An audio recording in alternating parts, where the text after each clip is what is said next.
ဖုံးမကန်ယုံနဲ့ဖုံးဘလော့ယုံနဲ့ဒီပတ်ဆက်ကမပေးပဲနေလို့ရလားတခါတလေကျပြောပါသေးတယ်လူကြားသူကြားထဲမှာတောင်းလို့ရှက်လို့အမြင်ကက်လို့မပေးချင်လို့တဲ့အဲ့လိုမျိုးလူတွေကိုမယမ်းအောင်တင်တာလည်းပဲပတ်ဆက်ယူတဲ့လူတွေကတင်တာ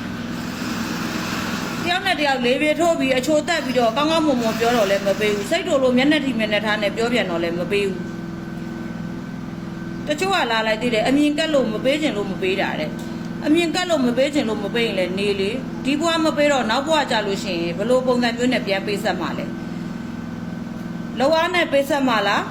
ချွေးနဲ့ပေးဆက်မှာလားအသွေးအသားတွေနဲ့ပေးဆက်မှာလားကိုကြိုက်တာကိုကိုရွေးထားပေါ့ဒီဘွားမပေးတော့ဘာဖြစ်လဲအခုဘွားတော်မှာပဲပေးနိုင်တဲ့အနေထားရှိလို့ပေးထားတာပဲနောက်ဘွားကြမှာရတော့အတိုးတော်ပိုးရသေးတာပေါ့မပေးချင်တဲ့လူတွေသိထားဖို့ကဒီဘွားမပေးတဲ့လူတွေဒီနောက်ဘွားကြလို့ရှိရင်ဘလို့ပုံစံနဲ့ပေးရမှာလဲဆိုတော့ကိုကြိုက်တဲ့လမ်းနဲ့ကိုရွေးချယ်ထားပေါ့အိမ်ပေါ်တို့ကျုံတို့လှုပ်လို့ရှိရင်ချီအိုသေးအိုသွန်တာအစလှုပ်ရမှာ